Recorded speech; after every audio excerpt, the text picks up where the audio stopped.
Hi, welcome to videos. Today I'm going to teach a number of different exercises, basically moving in a horizontal or linear fashion up and down one or two strings, using both shifts and slides.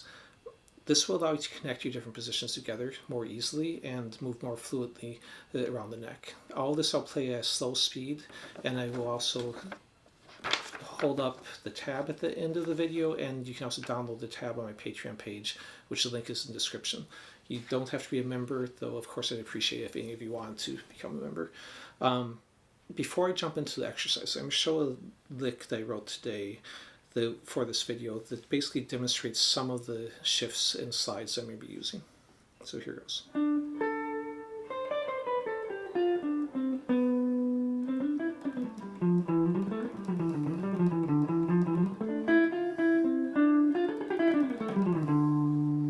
Okay, if you do want to learn that lick, I'll play that at the end after the exercise. It's slow, and it is in the tab. So let's go and jump into the actual exercises.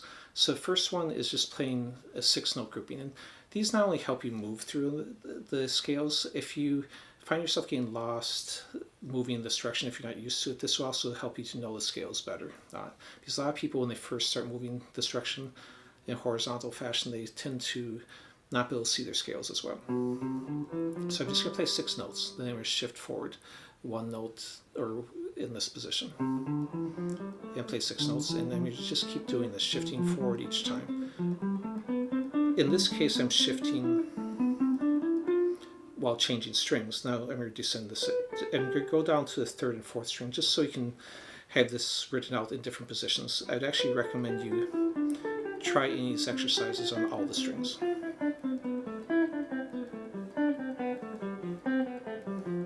Of course, any of these you can play faster.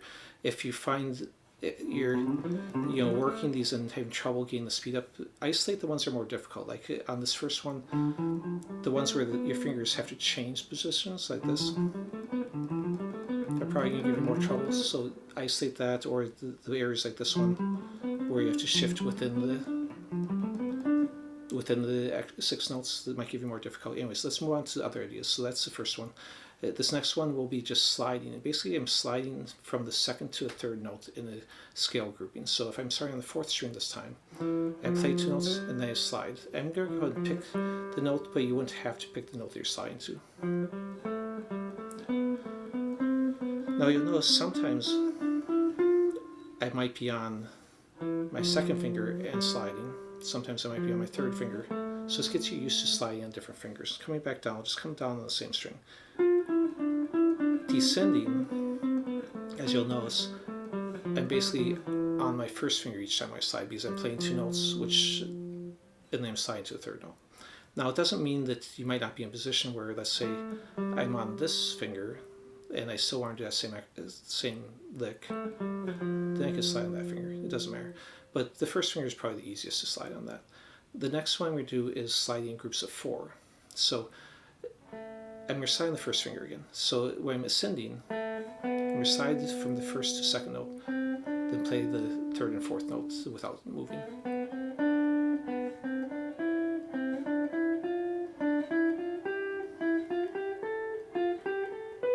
Now coming back down, I'm still going to slide on the 1st one, so I'm going to play 3 notes, then slide. Just because I think those are probably the most practical ways to do it. It's not that you couldn't play 3 notes on the ascending also, but then I'm sliding on my pinky, which most people would probably prefer sliding on the 1st finger. That's why on the ascending I slide first, and on the descending I slide last. I could slide first on the descending also, but then again I'm sliding on my pinky, which is well, it's doable. It's a little bit more difficult, I'd say.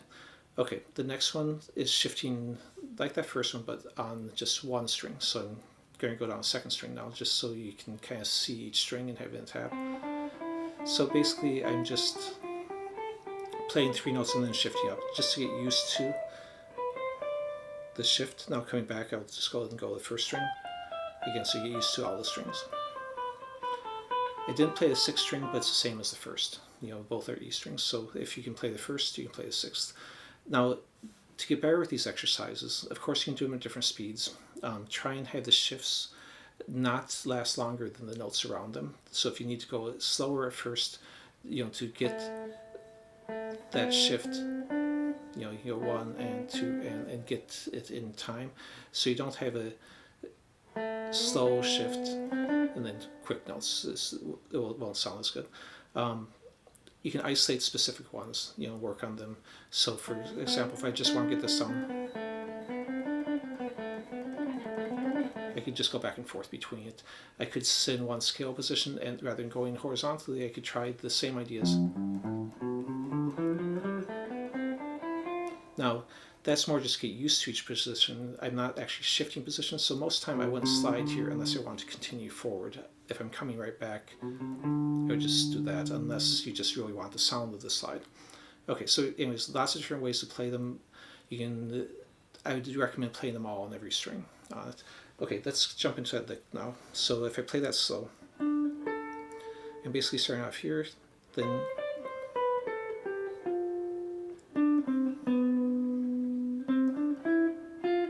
oops, that was wrong. I just wrote this chase again. Forget what I actually did. So here, I play this note. I don't add this extra one, which I did just a second ago. And now in these ones too, when I'm playing this, that shift, I wrote that as a shift, but if you would prefer that as a slide, I just am not really sounding the slide that much, but you could substitute a slide in for a lot of these. So anyways, we were here, shifted it,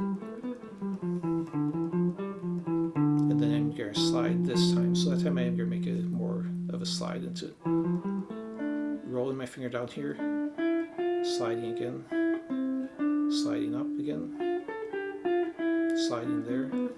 This is that 4-note grouping. So I had a number of different, play 2 notes on this slide, and at the end I had 3 sets of the play 3 notes on this slide, and then there's a number of shifts in there. So let's go and take a look at this stuff. So the exercises first. So I wrote them down in the order that I played them. So you can kind of see the ascending and descending of the 6-note grouping, the 1, 2 in the slide to the third, or play 2 notes on the slide to third, whichever way you want to think about. And then the 4-note groupings. If I flip this over, I have the rest of them. So here's the shifting ones, and at the bottom there's the lick. So on the shifts, I wrote which fingers I'm using, so you would know that that's where the shift is. So like the 12 to 10 is the first finger in both. Like I was saying earlier, you could slide that also if you preferred. Okay, so I'm going to leave it at that for today. Please like it, or if you haven't subscribed, subscribe. I'm not monetized, and I really appreciate anything you guys can do to get me closer to 1,000 subscribers, which I need to build to apply to monetize. So thanks, you guys.